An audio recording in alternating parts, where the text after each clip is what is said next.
भारत के महान प्रधानमंत्री श्री जवाहरलाल नेहरू किसी मीटिंग में शामिल होने के लिए कार से जा रहे थे। उस जमाने में रेलवे क्रॉसिंग पर सब जगह फाटक नहीं हुआ करते थे, तो जवाहरलाल नेहरू की कार एक गांव के करीब से गुजर रही थी। वहां पर बिना फाटक का रेलवे क्रॉसिंग था। जब वे उसे पार करने वाले थे कि तभी छोटा सा गेट लकड़ी का वो वहां पर बंद कर दिया गया। तो कार का ड्राइवर उतरा और उसने गेट पर खड़े, फाटक पर खड़े हुए उस फाटक मैन से कहा कि जल्दी से गेट खोलो, तुझे नहीं पता कि भारत के प्रधानमंत्री इस कार में हैं और यहाँ से उन्हें आगे जाना है, मीटिंग में पहले से ही देर हो रही है। वो रेलवे गेट पर खड़ा फाटक मैन, उसने कहा भाई साहब जो भी है, मैं नहीं जानता कौन है जवाहरलाल नेहरू और कौन है प्रधानमंत्री। मैं तो केवल इतना सा जानता हूं कि जब मुझे पिछले स्टेशन से संकेत मिलता है कि गेट बंद कर दिया जाए तो मैं गेट बंद कर देता हूं, और जब तक वापस मुझे अगले गेट से, अगले रेलवे स्टेशन से सूचना नहीं मिल जाती तब तक मैं गेट खोलने वाला नहीं हूं। उसने कहा तुम्हें पता है कि तुम किसके लिए सब बता रहे हो? भारत के प्रधानमंत्री हैं। अगर तुमने गेट न खोला तो तेरी रेलवे की नौकरी जा सकती है। उसने कहा भाई साहब, रेलवे की नौकरी आपने मुझे नहीं लगाई है, जिसने मुझे लगाई है मैं उसका आदेश मानता हूं, और जब तक मुझे आगे से आदेश नहीं आ जाता मैं ये गेट खोलने वाला नहीं हूं। तो कहते हैं कि फाटक मैन और ड्राइवर के बीच में थोड़ी सी जद्दोजहद होती है और वो साफ कह देता है भाई साहब आप कुछ भी कहिए, मैं गेट खोलने वाला नहीं हूं, ये मेरी ड्यूटी है और मेरे लिए मेरे कर्तव्य का पालन ही मेरा सबसे बड़ा धर्म है और मैं अपने धर्म से हिलने वाला नहीं हूं। कहते हैं कि जवाहरलाल नेहरू ड्राइवर और उस फाटक मैन का दोनों का संवाद सुन रहे थे। न जाने उन्हें क्या सूझा, वो कार से बाहर निकले कि फाटक मैन बिल्कुल सही बात कह रहा है। दोनों के करीब आए और आकर कहने लगे तो तुम गेट नहीं खोलोगे? बोले साहब कोई हालत में गेट नहीं खोलूंगा, ये मेरा कर्तव्य है और मैं अपने कर्तव्य से च्युत होने वाला नहीं हूं। बोले तेरी नौकरी जा सकती है? बोले जाती है तो जाए, पर मैं मिले हुए आदेश की पालना से मैं विचलित नहीं होऊंगा। जवाहरलाल नेहरू आधा मिनट तक उसके चेहरे को देखा और बाद में उसके करीब गए, उसकी पीठ थपथपाई और अपने ड्राइवर से कहा कि साइड हो जाओ। उससे पूछा कि तुम्हारा नाम क्या है? बोले नाम जो आपको लिखना है सो लिख लो। उसने अपना नाम लिखा दिया, एड्रेस लिखा दिया, रेलवे स्टेशन किस स्टेशन से जुड़ा हुआ है वो भी नोट करवा दिया। जवाहरलाल नेहरू ने केवल बस उसकी पीठ थपथपाई और आगे बढ़ गए। पर अगले दिन उस फाटक मैन के पास पत्र आता है कि आपको प्रधानमंत्री के द्वारा सम्मानित किया जाएगा। वो चौंका कि क्या सम्मान किया जाएगा। अगले स्टेशन के स्टेशन मास्टर दौड़े दौड़े आए, उसको सूचना दी तुमने तो गजब कर दिया, हम जिंदगी भर यहाँ नौकरी करके हमने कोई सम्मान न पा सके और तुम्हारा प्रधानमंत्री और राष्ट्रपति के द्वारा सम्मान होगा।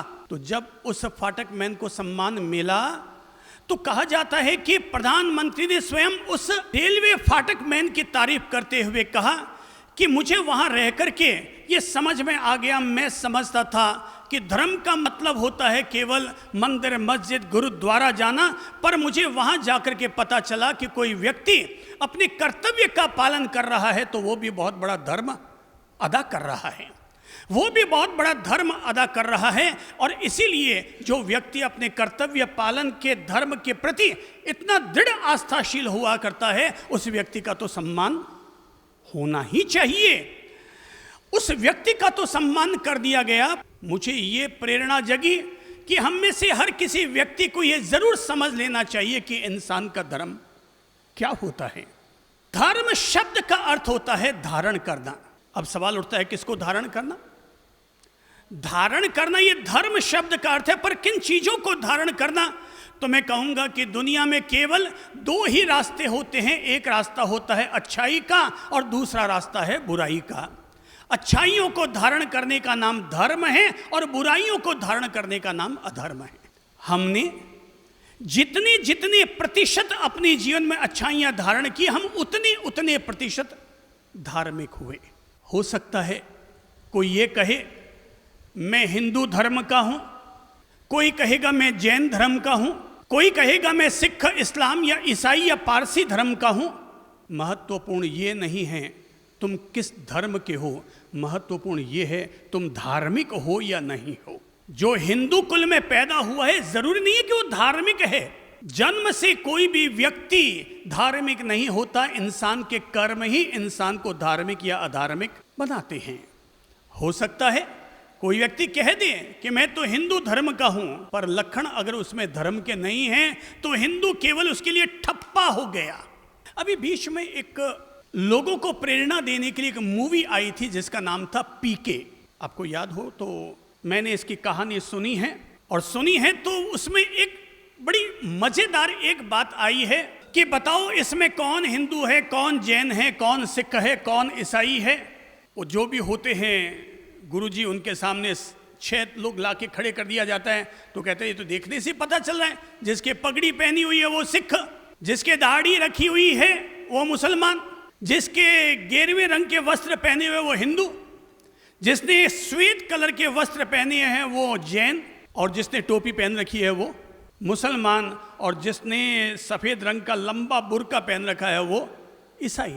तो कहते हैं कि आपने ये तो कह दिया, बाहर के आधार पर कह दिया एक सेकंड में ये सिख, ये हिंदू, जैन, लेकिन अब मैं आपको बताऊं आपने बिल्कुल उल्टा पुल्टा बताया है, क्योंकि मैंने सभी लोगों को ड्रेस चेंज कर करके पहनाई है। मैंने जैन को सिख की ड्रेस पहना दी और सिख को मैंने हिंदू की ड्रेस पहना दी, मैंने मुसलमान को ईसाई की ड्रेस पहना दी और ईसाई को मैंने सिख की ड्रेस पहना दी। हमने केवल बाहर के आधार पर आदमी की पहचान कर डाली है।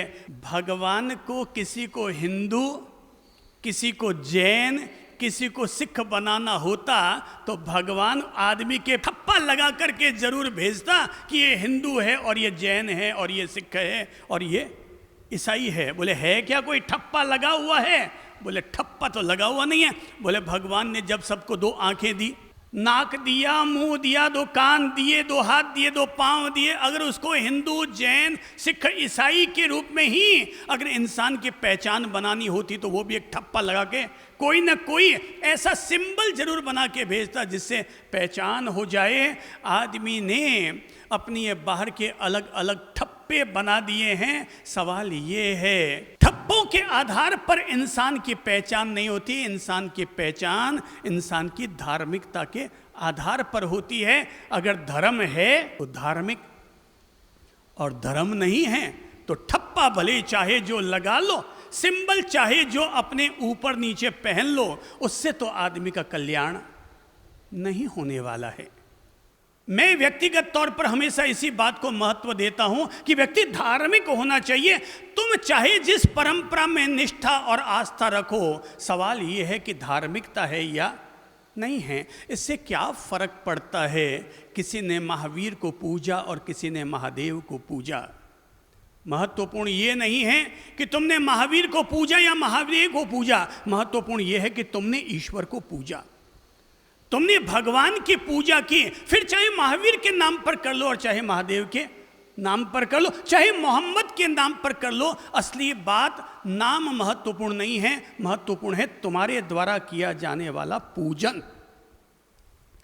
अगर पूजा है तो धार्मिक है, और पूजा नहीं है तो बड़े बड़े लेवल और बड़े बड़े ठप्पे उनकी चर्चा करते रहो, आनी जानी कुछ भी नहीं है। आज हम समझते हैं इंसान की धार्मिकता क्या हो सकती है।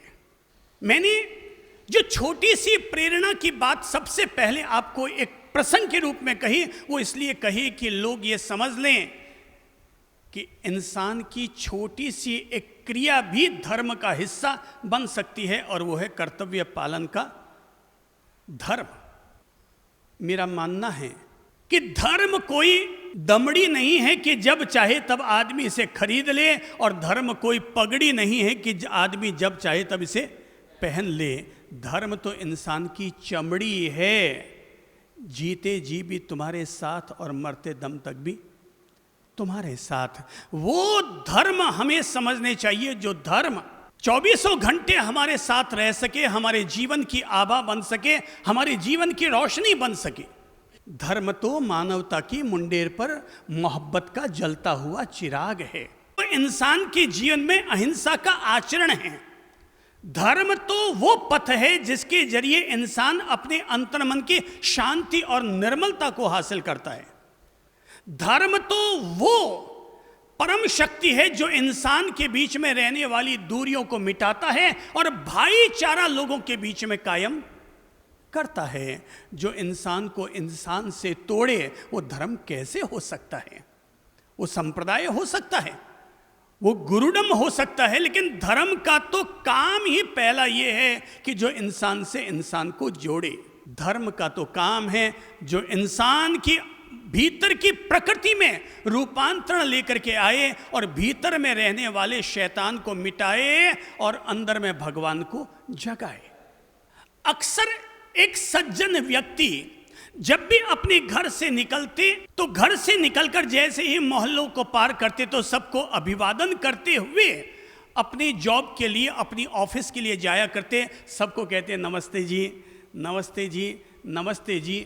तो सबको नमस्ते नमस्ते कहते हुए जाते थे और सभी खुश भी होते, अभिवादन लेते भी और वापस अभिवादन देते भी। कुछ कहते भगवान तुम्हारा भला करे, भाई साहब नमस्कार, ओ बहुत अच्छी बात है। सब बड़े खुश होते थे। लेकिन गली के नुक्कड़ पर जिसका मकान था वहां पर कोई दुर्जन व्यक्ति रहता था और जब भी वो उनसे प्रणाम करता कहते भाई साहब नमस्ते। काहे का नमस्ते? ड्रामा करता है, नाटक करता है, नमस्ते नमस्ते नमस्ते, ड्रामा करते हुए जाता है, नाटक करते हुए जाता है। अक्सर जिसके भीतर सज्जनता का जन्म नहीं हुआ वो इसी तरह की प्रतिक्रिया किया करता है और कहता था नाटक करता है फालतू का, उसका काम क्या, तेरा सत्यानाश हो, तेरा भाग्य बिगड़े।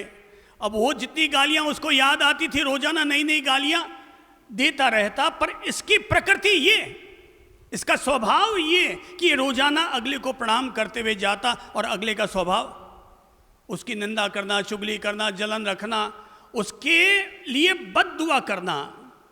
आखिर एक दिन मोहल्ले के 2-4 युवकों ने उस सज्जन व्यक्ति से कहा कि आप भाई साहब सबको नमस्ते करते हैं, बात समझ में आती है, पर वो आदमी जो आपको रोज गालियां निकालता है पर फिर भी आप उसको नमस्ते कहना भूलते नहीं है। बड़े आप जब भी उसके सामने से गुजरते हैं मुस्कुराते हैं और उसको प्रणाम करते हैं, नमस्ते कहते हैं, आप भूलते नहीं हैं वो, जबकि वो आपको इतनी गालियां निकाल रहा है। उसने कहा कि बात तो आप ठीक कहते हैं, पहले दिन तो मेरे मन में आया था कि जब ये मुझे गालियां दे रहा है तो मैं इसको नमस्कार क्यों करूं, पर अगले दिन फिर जब मैंने इसको प्रणाम किया तो इसने फिर मुझे गालियां दी। तो 7 दिन बाद मुझे लगा कि जब ये मुझे गालियां देनी बंद नहीं कर रहा है तो मैं इसको नमस्ते कहना बंद क्यों करूं। अरे जब ये अपना स्वभाव नहीं छोड़ रहा तो मैं अपना स्वभाव क्यों छोड़ूं। भगवान महावीर ने कभी कहा था वत्थु सहावो धम्मो, वस्तु का जो स्वभाव है वही धर्म है। बोले धर्म क्या है? हर व्यक्ति का अपना जो स्वभाव होता है वही उसका धर्म होता है। अगर आपका अच्छा स्वभाव है, आप अच्छे धर्म वाले, बुरा स्वभाव है तो बुरे धर्म वाले। ये तो खुद आदमी को देख लेना है कि मेरा स्वभाव कैसा, मेरी प्रकृति कैसी है, और जैसी मेरी प्रकृति है अच्छी है तो मैं धार्मिक हूं और बुरी है तो मुझे उसे चेंज करने के लिए प्रेरित होना चाहिए। धर्म इंसान के कल्याण के लिए है।